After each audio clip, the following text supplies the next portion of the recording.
പരാതി ഉന്നയിച്ച മൂന്നാമത്തെ അതിഥിത അവര് പറയുന്നത് വടകര ഫ്ലാറ്റിലേക്ക് ക്ഷണിച്ചു എന്നാണ്. ആ വടകര ഫ്ലാറ്റ് ആരുടേതാണെന്ന് അന്വേഷിക്കാൻ തയ്യാറാവുന്നു. ഓ അങ്ങനെയാണല്ലേ, ശരി. അന്വേഷണത്തിന് കോൺഗ്രസ് പോകും.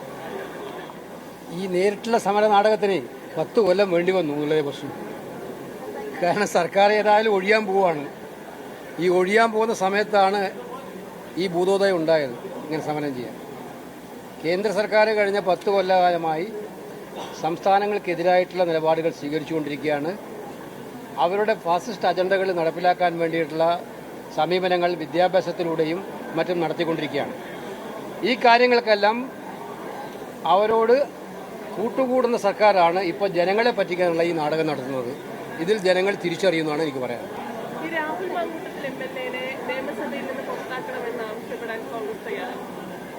അത്തരം കാര്യത്തെക്കുറിച്ച് നിയമസഭ വരട്ടെ, ചർച്ച വരട്ടെ, അപ്പോഴല്ലേ തീരുമാനിക്കണം.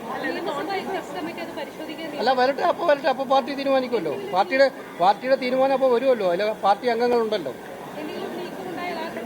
അല്ല, അതാ ഞാൻ പറഞ്ഞല്ലോ, നിങ്ങൾ കോൺഗ്രസ് പാർട്ടി എടുത്ത നിലപാടുകൾ കണ്ടു. ഇക്കാര്യത്തിൽ ഒരു രാഷ്ട്രീയ പാർട്ടിയും ഒരിക്കലും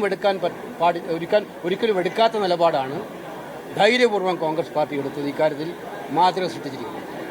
ഇനി കോൺഗ്രസിന്റെ മുമ്പിൽ അത്തരം കാര്യങ്ങളിൽ ഒരു ചർച്ചയ്ക്ക് പ്രസക്തിയില്ല.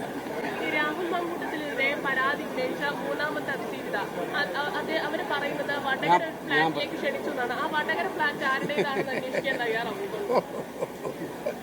ഓ അങ്ങനെയാണല്ലേ, ശരി. അന്വേഷണത്തിന് കോൺഗ്രസ് പോകും.